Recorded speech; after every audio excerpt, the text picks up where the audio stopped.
Well, in the first game this year against St. Louis Rams, they went into overtime. And really had a shot at beating the Rams. Yeah, he walked into the huddle and he cracked a joke with the guys just to relax everybody and say, hey, come on, this game's ours. And, you know, you just got to love this guy. The thing about it is, and what Susie hit on, really, the guy is having fun. And that's what it's a game. And one of the things that Andy Reid was curious about was that teams have had a chance to game plan now against Donovan McNabb. And he was curious to see how he would prepare for other teams through the course of the offseason. Came in, worked just as hard to get himself ready. Sean Landeta, who has had a brilliant career and still at the top of his game. Gets a high floater out of there. Swinton trying to get to the outside. Turns the corner and out of bounds. Tomorrow night on Monday Night Football, Terrell Owens and the 49ers will face Curtis Martin and the Jets. That's 9 Eastern on ABC. The next Sunday night, we're off to the West Coast. Chris Wenke and the Panthers travel to 3Com Park in San Francisco to take on Jeff Garcia and the 49ers. That's at 8:30 Eastern on ESPN. Anthony Wright is out, and Clint Sterner, normally the number 3 quarterback, is in the ballgame.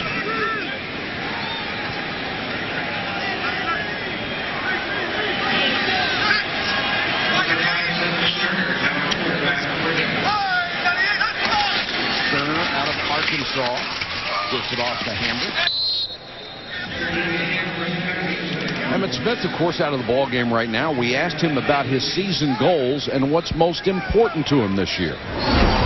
If I can ask for anything, if I could trade this title in, if I didn't get the rushing, beat Walter Payton, I would be happy with that if we won the Super Bowl with the guys that we have. He really emphasized how much he loves these kids and would love them to feel the same thing that he did standing on the podium. There's the quick out to completion to Cheverini for about a yard. Here's what else Emmitt had to say. I want these guys to experience what I have experienced 3 times. And that in itself, it will bring such joy to my heart to see these guys stand in the Super Bowl and raise that trophy up, and I'm being a part of that. It was funny about him. He said, I'm sitting in the locker room this year when I'm back. I said, I didn't know anybody. I was all by myself. He has moments where he flashes back and reflects on the guys that he's played with, the Michael Irvins, the Troy Aikmans, the Daryl Johnsons. 3rd and 7, Hambrick on the draw.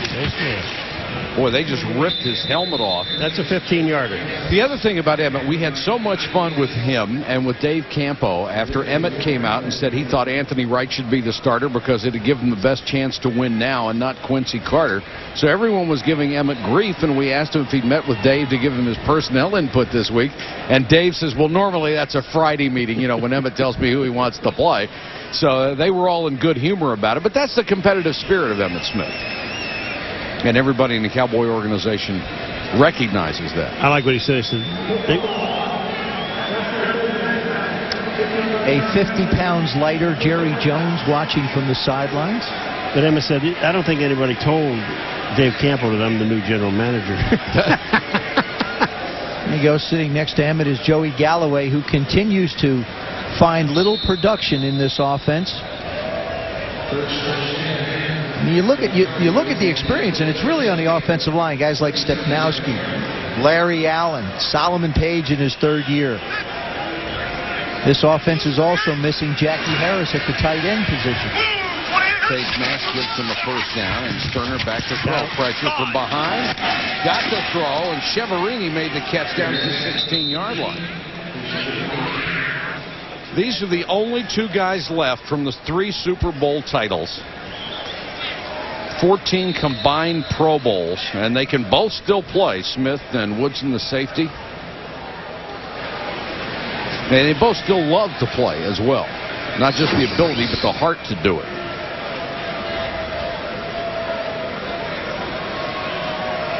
And Ndikwe Kalu is the injured player. Here are the numbers on Woodson. He's had a brilliant career. Kalu is number 94 coming across, and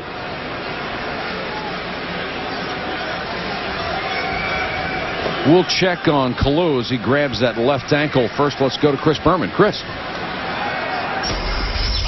All right, Michael, thank you. Huge upset in Foxborough, where the Colts always struggle, but you figured they wouldn't this time with Tom Brady starting for Drew Bledsoe.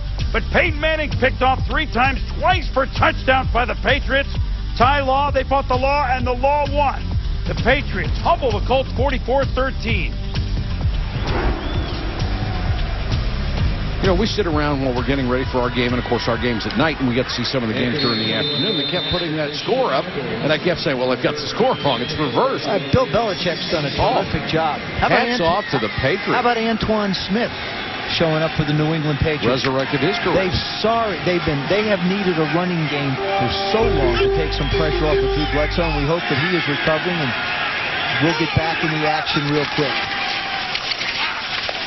Right up the middle of Robert Thomas out of Henderson State. Robert Thomas has the biggest helmet on the Cowboys, bigger than Flozell Adams, who is 6'7", 335 pounds. That's an 8 3/8 helmet. 8 3/8. What size did you wear? I wore a 6 3/4 helmet. Ooh. People accused me of having a big head. See how wrong they were? Telly was the most valuable player in the Super Bowl, and then his helmet went to 9.5. And it stayed that way. 6 3/4 is my helmet. A little tiny one. Paul, did they have sizes on those leather ones that you had? Actually, you know, or was it one size fits all? No, the nice part about those helmets is leather guys we wore when Did you polish those? No. Seriously. I mean, I get my shoes when you're done playing, they give it to you. You make a wallet out of it. They're really nice. You can fold them up, put them in your back pocket. But I did play all through high school, I guess. Yeah, I did without a. Well, it's obvious. I had a plastic face. I had one of those. I had none. Is it? Can you tell? Really? Is it hard to tell? 3rd and 9 for the Cowboys. Michael Wiley is into the running back spot, as the coaching staff goes to a lot of its second and third line personnel. Wiley on the screen lost his footing as he got inside the 10. There's another flag back here. Hugh Douglas and Flozell Adams are going at it. That's on Hugh Douglas for roughing the quarterback. Personal foul, roughing and passing. Number 53 defense, penalized half the distance to the goal, and a first down. Oh, he got pushed into it. Well, yeah, but he just, and what they saw him do is just lower his shoulder and unload in the back of the quarterback. Well, Flozell Adams ought to get, the roughing the call. He ought to get that 5 of those time. 10 yards. He sure should. It ought to just be a 10-yard penalty. Flozell just launched Hugh Douglas into his quarterback. Well, again, I don't know why Hugh Douglas is in the game anyway. Because he wants to get a sack. Only has one this year so far. Hambrick, room to run outside. Flags are down, and Hambrick scores. We'll check the penalty. If it stands, it would be the first Cowboy touchdown of the night.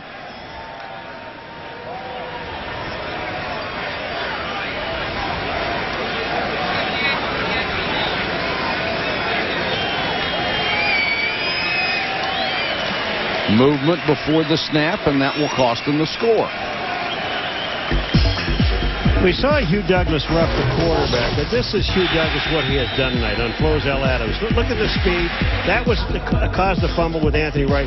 Here's Hugh Douglas chasing, and he actually overruns Emmitt Smith. And then here's Hugh Douglas again. Just put an arm on the quarterback to let him know he's there. He's got great feet. Great feet.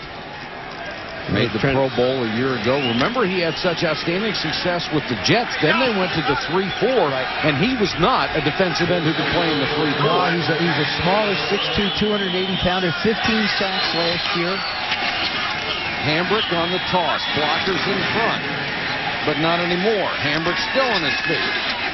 Fights inside the 5. You saw N.D. Kalu hurt earlier. Susie, what do you have? Re-aggravated a high ankle sprain that had caused him to miss the first 2 games, and they're not really sure of his status just yet. My guess is with the amount of time left, he's trying to walk it off right now. We don't know if we'll see him again or not tonight. Thanks, Susie. He is a very quick defensive end. Good pass rush. Let me ask you one quick. You talk about me not wearing a helmet. You know, every time the linebackers come in, you two guys start interviewing. You always say, "Hey, look at him. That's what you're going to eventually look like." You know, we're just trying to give these guys a chance to look into the future a little bit. That's all. You know, give a kid a chance to see what it might be. That's a nice thing you're doing. That's why they had the extra bars. That's right. Looking out for your future. Sterner in the flat, complete pass, diving for the end zone. Thomas, he's got it. Robert Thomas, who 3 years ago was working at an engine factory during the day and was a security guard at night. Go for 2. Hey, they're going to go for 2. Nice throw by Sterner, and good effort by Thomas. What did I tell you? Going for 2. Now they can get within. Yeah, it's that sheet. It says when you're down by 34, get within 26. Should move it on in. Hambrick is the tailback.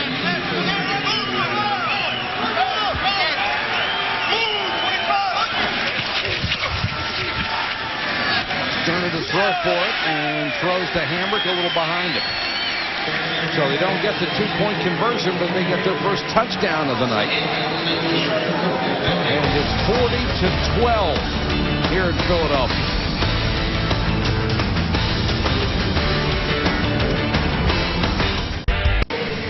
After our game at SportsCenter, Dan Patrick Stewart Scott will bring you up to date on Bonds chasing Mark McGwire's record, the NFL Blitz, and Jordan's legacy. I happened to run into Larry Brown, the coach of the 76ers, at the Eagle practice on Thursday. We were talking about this year coming. He said, it's great that Michael's coming back and playing for the Wizards. And he says, as a matter of fact, he thinks because of Michael's presence, he's got some young guys around him. He said that team will be in the playoffs next year. That's how much of an impact he thinks that Michael Jordan will have. You want to see an impact? Watch this when this onside kick comes.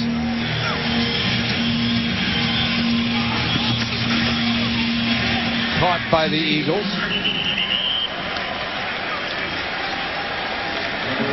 Good job by Cecil Martin just hanging on. 4:43 to go in the game. It's 40-12. Under normal circumstances, Dat Nguyen would have been born in Vietnam and lived out his life there. But when Saigon fell to the North Vietnamese, his parents had to flee with the clothes on their back and $10. His mother was 4 months pregnant, and Dat, her 6th child, would be born in a refugee camp in Arkansas. The family eventually settled on the Texas Gulf Coast. They were working on shrimp boats and in restaurants 14 hours a day. At that time, discrimination against Vietnamese was common. Dad said he felt it as a teenager, but he took his father's advice. Smile and go about your business.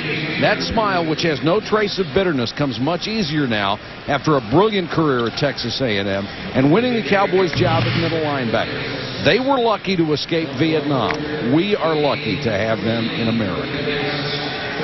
That is a special young man right there. Yeah, he is. And in this particular philosophy of defense that the Cowboys want to try and implement this year, he's going to be required to cover a lot of guys down the middle. He'll be the hanger, much like we see out of the way the Tampa Bay Buccaneers play with their middle linebackers. He's listed at 243. He said he lost some weight recently. He's down to 239. That is very light for a middle linebacker, even though Dallas has traditionally gone with the smaller guys who can run. But their linebackers are very, very, very quick.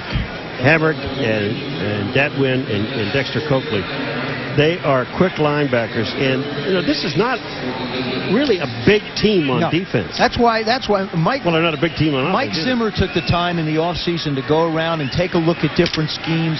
Went and talked to Marvin Lewis in Baltimore. By the way, congratulations to Baltimore. They went into Denver today and pulled out a hard-fought victory, and just visited with a lot of different coaches and felt that the scheme that the Tampa Bay Buccaneers run, with the cover 2 style of defense, with his young corners, it would be good, and a lot of movement of their guys up front. The thing is if you move your defensive linemen and your linebackers and try and stun them, you're going to wind up creating some negative plays, but you're also going to wind up creating some very large holes for guys to run through.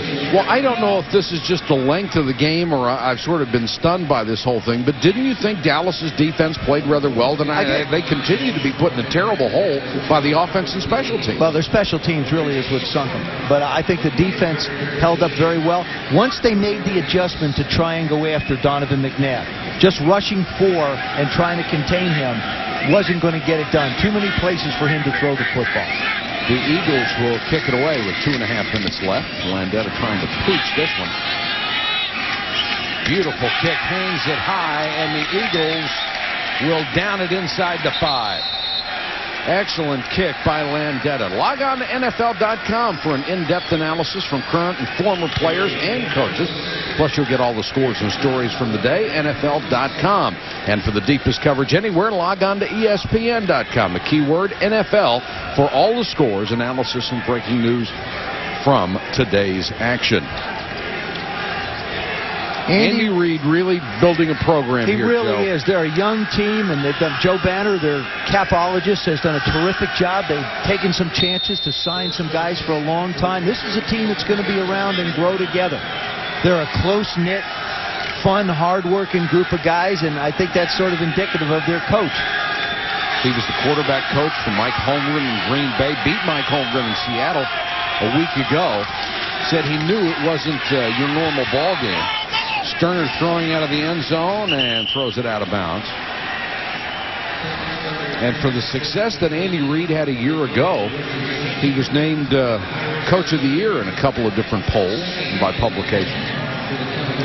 And yet, when you think of what he did with a young guy like Donovan McNabb and the draft picks that are under him, they had 23.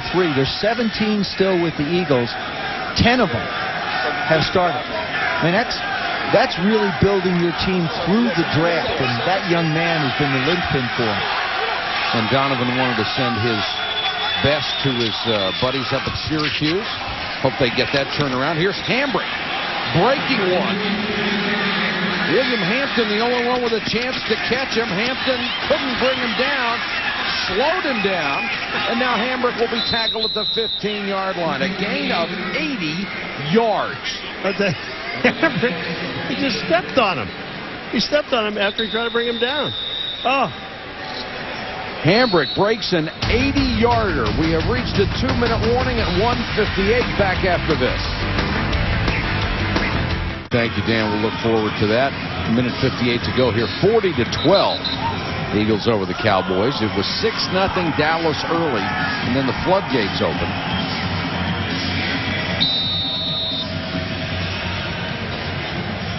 The Eagles have been riding the crest ever since. Hambrick and Wiley are the running backs behind Clint Sterner.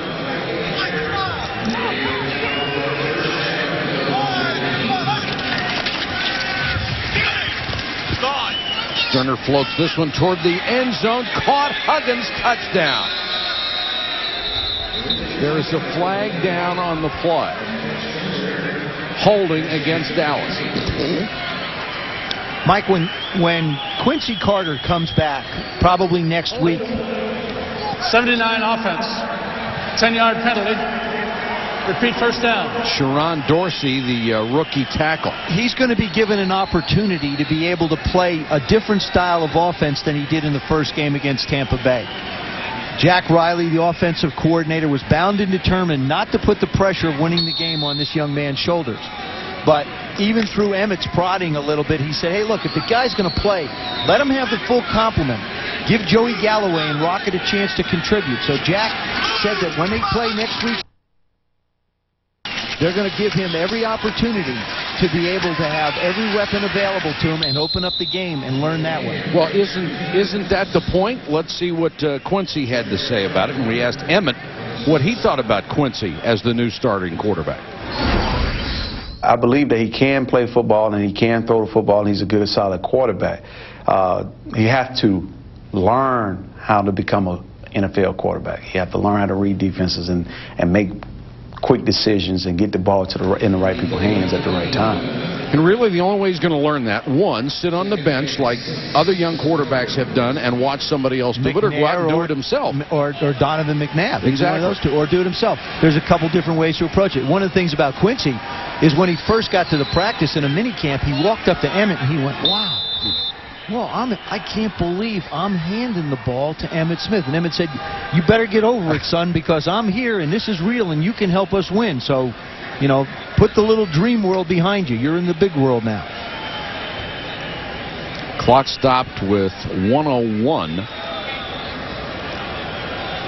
You know, we're all rooting for Emmett. Oh, absolutely. And Walter Payton was such a great human being as well as a great part of professional football. And Emmett is that same type of a person. He means so much to the game and has meant so much to this franchise. He's great fun to be around, isn't he? In fact, a few years ago, they said he was washed up. But the fact his offensive line struggled was the problem, wasn't him. Sterner in the flat and incomplete to Robert Thomas.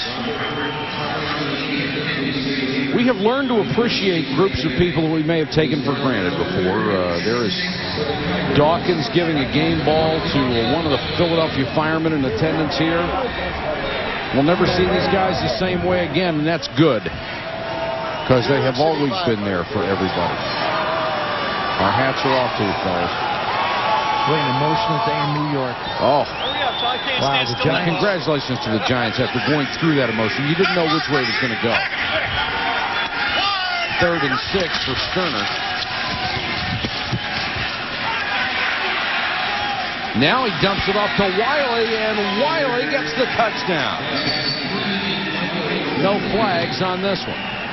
Well, Clint Sterner and Anthony Wright now have 5 touchdown passes between the two of them in the first 3 games for the Dallas Cowboys. And they're going to go for 2 again. Sterner was such a great quarterback in college at Arkansas. Had a chance to hone his skills a little bit playing in NFL Europe. He does a nice job stepping up in the pocket, looking upfield, dumps it off. Wiley. Hey, that's nice poison, the young man. I mean, just, you know, he's going to run with the ball, but he hesitated. So he saw Wiley got a touchdown.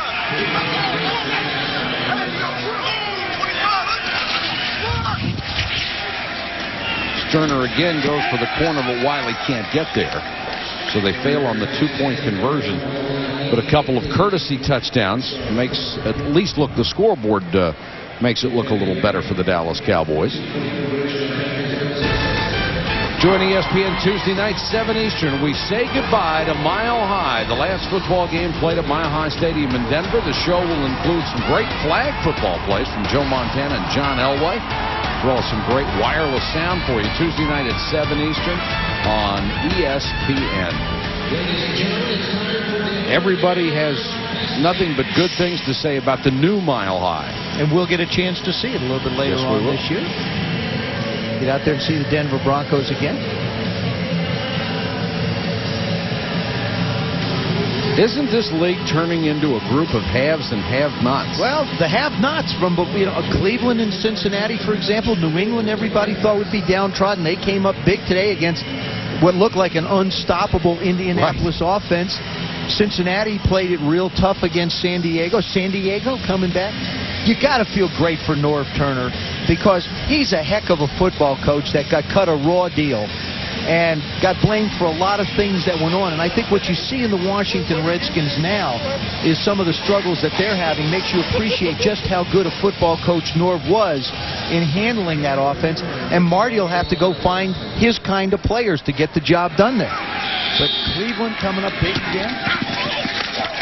Cowboys go for the onside kick. Ball is still loose and goes out of bounds. And Paul, Marty Schottenheimer, your friend for years and years and years, is in a terribly difficult situation there. Something not of his own making. I'm afraid to call him. I don't. You know, I've known Marty. We played together back in 1965, somewhere around there. Yeah, somewhere back in there. And we were great friends and still are to this day. There is no foul on the play. The ball touched the receiving team player before going out of bounds. Belongs to the receiving team at the spot where it went out of bounds. First down. First down, they'll take a knee, one play, and it's over with. But Marty, and there's no reason to call him. I talked to him before the season. He was very upbeat about his football team. He thought, there's a lot of things to work out.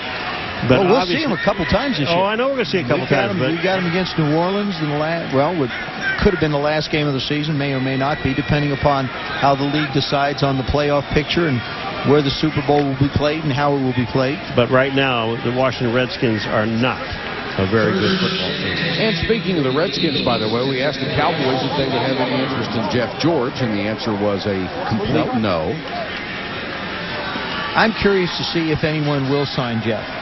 Like I said, Jeff George has been Jeff George since the day he set foot in the National Football League. He has not been a different type of a football player. He doesn't get emotional. He has very few facial expressions. He throws the ball very hard, and I think a lot of people had hoped that he could, lead the football team. Matter of fact, in Minnesota, he did an excellent job a few years ago. Well, Jeff George in that offense was a square peg in a round hole. But not Donovan McNabb in this Eagle offense. Oh, no. Excellent night for the Eagles. They win it big, and they will share first place with the New York Giants in the NFC East. Final score, 40-18, Philadelphia. SportsCenter is next for our entire ESPN crew. This is Mike Patrick. Good night from Philadelphia. This has been a presentation of ESPN.